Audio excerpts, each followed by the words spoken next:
तो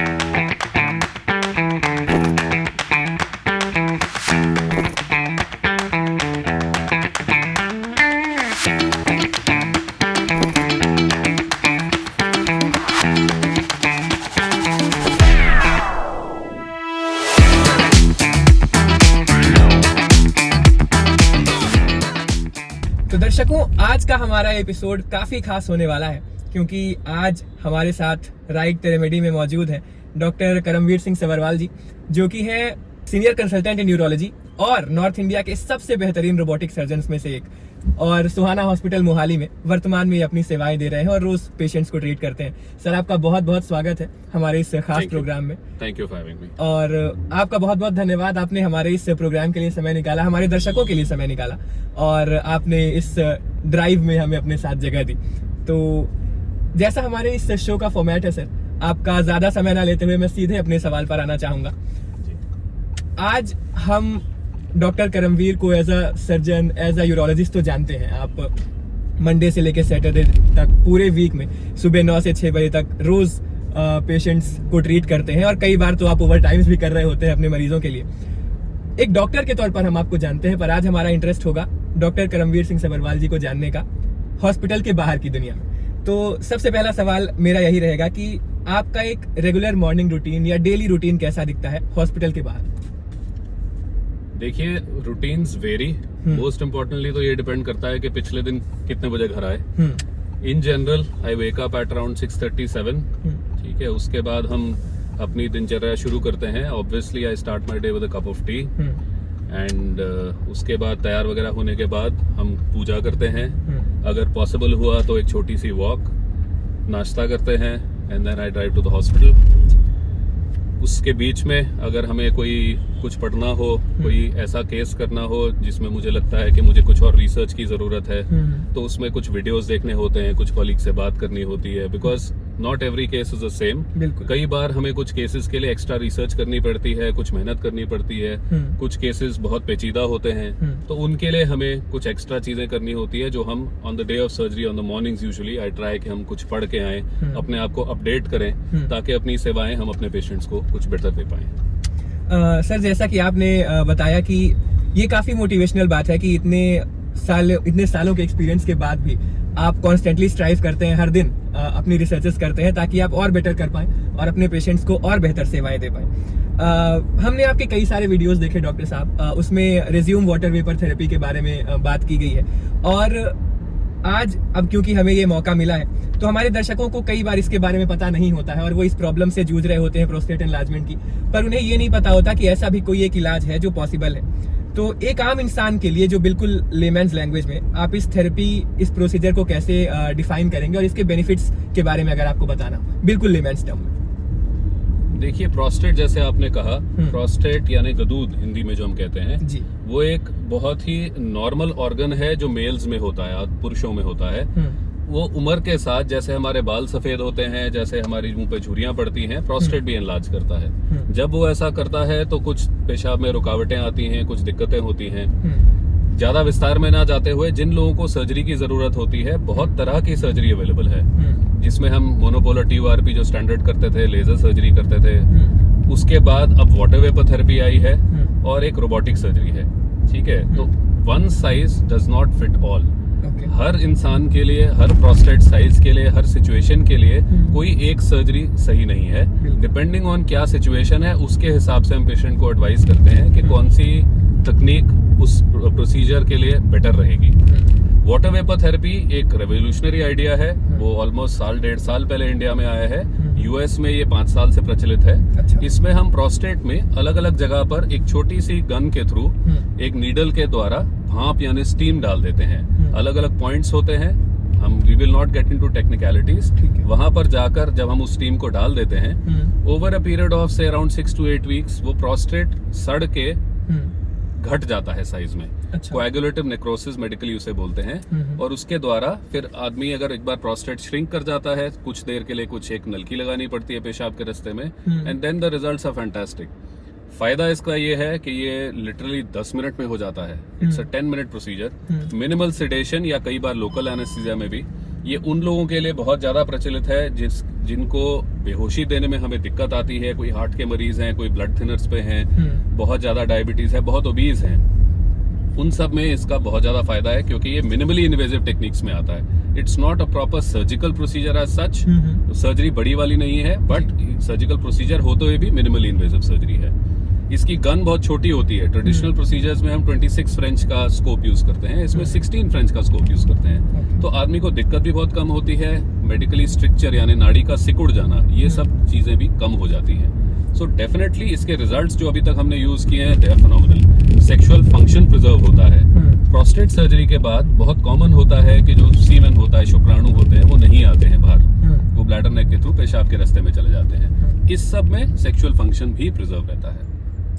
तो ये अपने आप में एक रिवोल्यूशनरी बात है सर, जैसा कि आपने कहा कि टेक्नोलॉजी में लगातार हो रही एडवांसमेंट्स ने मेडिकल फील्ड को काफी हद तक एक मेडिकल फील्ड में क्रांति लाई है। तो अभी हमने बात की प्रोस्टेट एनलार्जमेंट की, पर प्रोस्टेट से रिलेटेड और भी जो काफी सारी समस्याएं हैं, जैसे फॉर एग्जांपल अगर मैं प्रोस्टेट कैंसर की बात करूं, तो उन समस्याओं के लिए कौन सी सबसे एडवांस टेक्नोलॉजीज आज मौजूद हैं जो जिनके बारे में पेशेंट्स को जानना चाहिए? देखिए, प्रोस्टेट कैंसर अपने आप में एक बीमारी है, उसकी स्टेजिंग होती है और स्टेजिंग के हिसाब से हम ट्रीटमेंट की बात करते हैं। तो यदि जो आप पूछना चाह रहे हैं, यदि लोकलाइज प्रोस्टेट कैंसर हो, यानी कि वो सिर्फ प्रोस्टेट के अंदर तक सीमित हो और कहीं शरीर में ना फैला गया हो, तो उसमें हम यूजुअली पेशेंट्स को स्टेज के हिसाब से ऑप्शन देते हैं। अगर सर्जिकल ट्रीटमेंट की बात की जाए तो रोबोटिक सर्जरी एक बहुत बढ़िया सिस्टम है, एक बहुत बढ़िया मशीन है जिसके द्वारा हम बिल्कुल ही गहरी जगह पर, prostate is a very deep seated organ, वो पेट के बिल्कुल अंदर वाले नीचे वाले हिस्से में जाके छुपा होता है। पहले जब हम ओपन सर्जरी करते थे, बहुत सारे बड़े कट्स लगते थे, ब्लीडिंग होती थी, and a lot of people including me, हम भी ये सर्जरी बहुत कॉमनली नहीं करते थे बिकॉज रिस्क बेनिफिट देखते हुए हमें लगता था कि आप ना पेशाब का कंट्रोल बचा पाते हैं, ब्लीडिंग इतनी होती है, you know it used to turn into a very major thing, बहुत टाइम लगता था।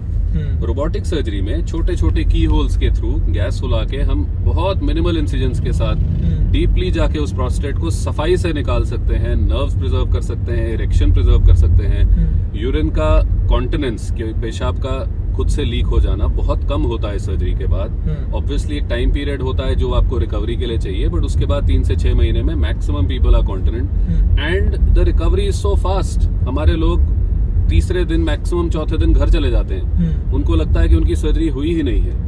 So it is a revolutionary thing again.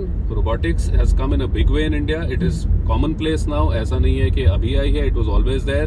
But the adoption of robotics is very high. लोगों को लगता है कि अर्बन पॉपुलेशन ज्यादा रोबोटिक्स में बिलीव करती है, ऐसा नहीं है। हमारे विलेजेस से, हमारे गाँव से भी जो लोग आते हैं, उनको सब पता होता है रोबोटिक सर्जरी के बारे। वो अपना सारी रिसर्च करके आते हैं, 2-4 जगह देख के आते हैं, फिर सोहाना हॉस्पिटल आते हैं, हमसे पूछते हैं। हॉस्पिटल का नाम है, ट्रस्ट है, और उसके हिसाब से हमें पेशेंट्स भी बेटर मिल जाते हैं। So we also learn very fast because the volumes are higher and we have very good results. तो रोबोटिक सर्जरी एक बहुत ही बढ़िया चीज है, आधुनिक टेक्निक है जिसके थ्रू हम पेशेंट्स को बहुत अच्छे रिजल्ट्स दे सकते हैं। सर, जैसा कि आपने हमें बताया कि रोबोटिक सर्जरी एक बहुत ही अच्छी तकनीक है, पेशेंट्स को कई तरह से फायदा पहुंचाती है। आप नॉर्थ इंडिया के सबसे प्रभावशाली और सबसे प्रसिद्ध रोबोटिक सर्जन्स में से एक है, और देश और दुनिया के कोने कोने से लोग आपके पास आते रहते हैं अपने ट्रीटमेंट्स के लिए। तो मैं आपसे ये जानना चाहूंगा कि एक आम आदमी कई बार ये समझ लेता है कि जो एक नॉर्मल सर्जन है, क्या वो भी रोबोटिक सर्जरीज कर सकता है, या फिर एक नॉर्मल सर्जन को कोई स्पेशल कोर्सेज लेने होते हैं रोबोटिक सर्जन बनने के लिए? तो मैं आपसे ये जानना चाहूंगा कि रोबोटिक सर्जन और एक नॉर्मल सर्जन में क्या अंतर होता है? देखिए, हम भी रोबोटिक सर्जरी सीखने से पहले नॉर्मल सर्जन में ही गिने जाते थे जी। तो ये कहना कि आपको कुछ बहुत अलग करना पड़ता है, ऐसा नहीं है। सबसे पहले, टू बी ऑनेस्ट, आपके पास मौका होना चाहिए, आपके पास रोबोटिक्स के लिए एक्सेस होना चाहिए कि जहां भी आप प्रैक्टिस कर रहे हैं वहां पर रोबोट होना चाहिए। It's a costly machine. उसके बाद ऑब्वियसली आपका एप्टीट्यूड होना चाहिए कि आपको सीखना है ना। इट्स नॉट कि आप जैसे रेगुलर सर्जरीज कर रहे हैं उसी के हिसाब से आप रोबोटिक्स भी कर पाएंगे।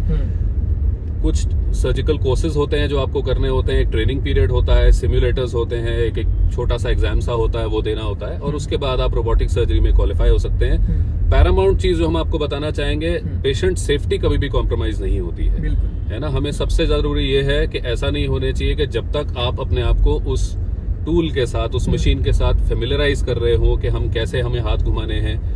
पहले तो मैं आपको ये भी बीच में बताना चाहूंगा कि ये अपने दर्शकों को बताइएगा कि ये नहीं सोचिए कि रोबोट सर्जरी कर रहा है, सर्जरी हम ही करते हैं, बट हमारे मूवमेंट्स कैसे होंगे और वो मशीन कैसे हैंडल करेगी उनको पेशेंट की बॉडी के अंदर, उसके लिए जो हमें थोड़ा सा टाइम चाहिए होता है, 2-4 केसेस एक्स्ट्रा करने होते हैं, उस वक्त तक के लिए हम मानते हैं कि हम अभी थोड़ा सा ट्रेन हो रहे हैं, हम देख रहे हैं। सो आप कैसे पेशेंट्स चूज करते हैं, आप ऐसा नहीं होता है कि आप सीधा पहले दिन आप गए और आपने बोला कि भाई आज हम रोबोटिक सर्जरी करेंगे, पेशेंट लिए और आपने सर्जरी कर दी। सेट प्रोटोकॉल्स होते हैं। आपकी ट्रेनिंग पीरियड के बाद आपके पास प्रॉक्टर्स होते हैं, यानी कि टीचर होते हैं एक तरह से। आपके सीनियर कॉलीग्स जो ऑलरेडी रोबोटिक्स में प्रचलित हैं, जिनको प्रोसीजर आते हैं, वो हमारे साथ खड़े होते हैं। वो आते हैं, हमें गाइड करते हैं कि आप ऐसा कीजिए, यहाँ से जाइए, ये इंस्ट्रूमेंट यूज कीजिए। और जब हम 10-12 केस के बाद उनके बगैर फिर केस करना शुरू कर देते हैं, जब हम कॉन्फिडेंट हो जाते हैं कि अब हमें समझ में आ गई कि कैसा करना है। So definitely it's a process. ऐसा नहीं है कि एक ही दिन में जाके आप सब कुछ सीख लेते हैं। It takes a little time, but इसकी जो अडॉप्शन है सर्जन्स में वो भी बहुत बढ़िया है। I was a laparoscopic surgeon since many years, तो मुझे बेसिक्स तो सारे पता थे। It is just to get familiarized with the machine. So that is the journey of how you become a robotic surgeon. Sir, जैसा कि आपने बताया कि ये एक पूरी प्रोसेस है, एक मेटिकुलस प्रोसेस होती है, एक कोर्स होता है, और कुछ एग्जाम्स इवैल्यूएशन के भी आपने बताए। एक रोबोटिक सर्जन के तौर पर आपने अपनी जर्नी पूरी की, और उसके पहले भी आप लैप्रोस्कोपिक सर्जन रहे हैं काफी समय तक, जैसा आपने बताया। तो मैं थोड़ा सा पर्सनल आपसे ये सवाल पूछना चाहूंगा कि आपकी पर्सनल तौर पे आपकी जर्नी एक सर्जन से रोबोटिक सर्जन बनने की कैसी रही, और वो कौन सा पॉइंट था जब आपने ये सोचा कि अब आपको रोबोटिक टेक्नोलॉजी को अडॉप्ट करना चाहिए और उसके साथ आगे बढ़ना चाहिए? देखिए, सर्जन बनना अपने आप में एक गर्व की बात है हमारे लिए, क्योंकि हमने बहुत स्ट्राइव किया है एक लेवल पे पहुंचने के लिए। जनरल सर्जरी की MS 3 साल की होती है, 3 साल की MCH होती है यूरोलॉजी की। उसके बाद हमने 3.5 साल, अपने गुरुजी हैं एक दिल्ली में, उनसे बहुत ज़्यादा हमने ट्रेनिंग ली, उनके अंडर काम किया, उनके साथ बड़ी सर्जरीज करवाई, खुद से की, किडनी ट्रांसप्लांट्स किए। वहाँ पर हमारा पहला एक्सपोजर हुआ था रोबोटिक सर्जरी के साथ। उसके बाद after a few years Mohali में प्रैक्टिस करने के बाद, जो हमारे ट्रस्ट सेक्रेटरी हैं गुरमीत सर, उन्होंने एक दिन हमें बुलाया और हमें पूछा कि यार ये रोबोटिक सर्जरी क्या चीज़ होती है, हमें बहुत पता है इसके बारे में और अभी हम ये मशीन लेना चाहते हैं। तो ऑब्वियसली शुरू में तो मुझे ऐसा लगा कि यार इतनी महंगी मशीन और थोड़ा सा सर्जरी का खर्चा भी ज़्यादा होता है, आई एम नॉट श्योर क्या है whether it is going to benefit the hospital. But उनकी हिम्मत और उनकी विजन देखते हुए, प्लस हमें खुद ये यकीन था कि हमारे पेशेंट्स हमारे साथ हैं, so then we went ahead and we got the robotic machine. And once we had it, उसके बाद हमारा भी कॉन्फिडेंस शुरू के 1-2 केसेस के साथ बहुत बढ़ गया। और सही मानिए तो अब तो रोबोटिक सर्जरी हमें ऐसा लगता है कि इससे बढ़िया कोई सर्जरी है ही नहीं, और हम सिर्फ वही करना चाहते हैं। टू बी ऑनेस्ट, आज भी अब हम जब जा रहे हैं, I have a robotic partial nephrectomy posted, जिसमें पेशेंट को अनफॉर्चुनेटली किडनी का कैंसर है, तो हम उस सिर्फ कैंसर को निकालेंगे, बाकी किडनी को बचा लेंगे। तो ऐसी सिचुएशंस में जब आप बहुत फाइनली अंदर जा रहे हैं, बहुत बारीकी से सिर्फ कैंसर को हटा रहे हैं, बाकी जो टिश्यू बचा है उसको स्टिच अप कर देते हैं कि भाई बाकी ब्लीडिंग ना हो, इन सब चीजों में रोबोटिक्स बहुत ही बढ़िया चीज है। तो अब हमारे इस प्रोग्राम का अगले पड़ाव पे हम पहुंच गए हैं सर, और अब मैं आपसे कुछ ऐसे सवाल पूछने वाला हूं जिसके बाद आपका शायद ये मन करेगा कि आप मुझे इस गाड़ी से उतार दें और अकेले अपने हॉस्पिटल की ओर बढ़ जाएं, पर फिर भी क्योंकि काम है तो मुझे पूछना ही पड़ेगा। सबसे पहले अगेन थोड़ा सा पर्सनल क्वेश्चन कि What sparked your passion for urology as a specialty? कि MBBS करने के बाद आपने यूरोलॉजी को ही क्यों चुना? It just happened over a period of time. हम MS जनरल सर्जरी के दौरान हमने यूरोलॉजी में एक पोस्टिंग की थी।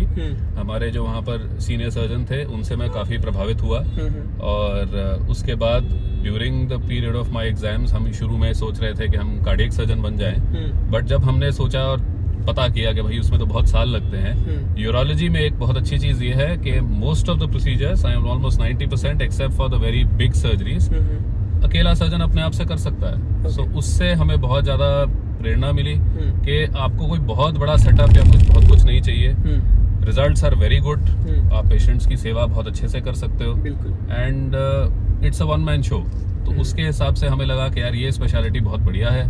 I like doing robotic surgeries. जो उस वक्त हमें जो प्रभाव पड़ा हमारा उन सर्जन्स के साथ काम करके, तो मुझे लगा urology is a very good speciality. तो हमने ट्रेनिंग ही अपनी यूरोलॉजी की तरफ शुरू कर दी थी उस टाइम। अच्छा, तो मेरा अगला सवाल सर, नेम 3 थिंग्स जिनके बिना आप एक ऑपरेशन थिएटर में कभी नहीं जाते, मतलब वो 3 चीजें आपको ऑपरेशन थिएटर जाते समय चाहिए आपके साथ? सबसे पहले भगवान की मेहर। I always remember God. अभी हम जो जा रहे हैं हॉस्पिटल, हम सबसे पहले गुरुद्वारा साहब जाते हैं, वहाँ माथा टेकते हैं और उनसे आशीर्वाद लेते हैं कि हमें हेल्प कीजिएगा हमारे पेशेंट्स को सर्व करने के लिए। सर्जन का कॉन्फिडेंस बहुत ज़रूरी है। आपको हमेशा पता होना चाहिए कि आप क्या करने जा रहे हैं। You should be well versed with the procedure. और उसके अलावा आपको मन में काम होना चाहिए। तो हम कहेंगे ये 3 चीज़ें। सबसे पहले भगवान की मेहर। You have to be competent, you have to know कि आप क्या करने जा रहे हैं। आपको प्रोसीजर के बारे में पता होना चाहिए, पेशेंट के बारे में सब कुछ पता होना चाहिए, ताकि कोई अननोन सरप्राइजेस ना निकले। और तीसरी, आपको मन शांत रखना होता है। अगर आपका मन शांत है तो कहीं भगवान ना करे आप कहीं फंस जाएं, तो then you can think and apply yourself. अगला सवाल sir, what's that one tech innovation जिसने आपका काम एक सर्जन के तौर पर बेहतर बनाया है?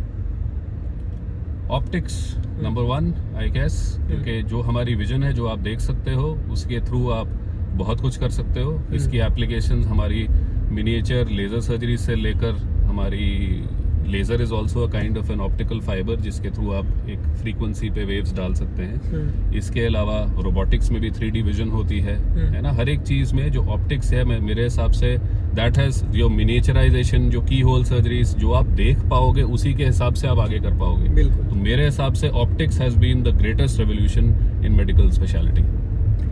What's one underrated lifestyle habit? ऐसी लाइफस्टाइल की वो कौन सी अंडररेटेड हैबिट है जो लोगों को उतनी पता नहीं होती, या फिर शायद वो रियलाइज नहीं करते कि वो कितनी इंपॉर्टेंट है, और अगर उसे वो फॉलो करें तो उनकी यूरोलॉजी हेल्थ बेटर हो सकती है?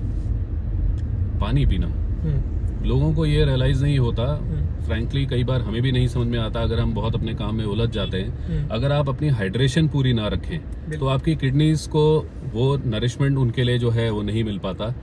जो टॉक्सिन्स हैं वो सारे पानी के थ्रू क्लियर होते हैं। तो आप अगर अपने आप को हाइड्रेट रखते हैं तो हाइड्रेशन से ही आपके मैक्सिमम बॉडी के सिस्टम्स तत्पर रहते हैं। हम सब जानते हैं कि human body 70-75% mass is water. तो उस पानी को अगर हम नहीं पीते हैं, देखो किडनी हेल्थ की अगर हम बात करें, अगर आप पानी ठीक से नहीं पियोगे तो आपका यूरिन कॉन्सेंट्रेटेड आएगा, है ना। आपको जो गाढ़ा यूरिन आता है, डार्क कलर्ड यूरिन आता है। लोगों की ये स्टोन बेल्ट है, तो उस कॉन्सेंट्रेटेड यूरिन के अंदर क्रिस्टल्स बनते हैं, उसके साथ मिलकर इन्फेक्शन होती है और स्टोन्स बनते हैं। तो this is one of the small things that people don't take care of, है ना। हमसे लोग पूछते हैं कि स्टोन क्यों बन रहे हैं, फिर हम उनको समझाते हैं कि आप अपना पानी की मात्रा बढ़ा दीजिए। सो मैं सबको ये कहना चाहूंगा कि पानी का प्लीज ध्यान रखिए। एटलीस्ट एक नॉर्मल आदमी को 1.5 से 2 लीटर पानी हर रोज पीना चाहिए। दिन भर आपकी ओपीडी बिजी रहती है और पेशेंट्स आपके पास आते हैं, कई तरह के पेशेंट्स आते हैं, कई तरह के सवाल पूछते होंगे, पर ऐसा कौन सा सवाल है जो अक्सर आपसे पेशेंट्स नहीं पूछते और आप चाहते हैं कि काश वो मुझसे ये सवाल पूछते तो मैं उन्हें ये बता देता, या उनकी बेटर नॉलेज के लिए ये मैं बता पाता?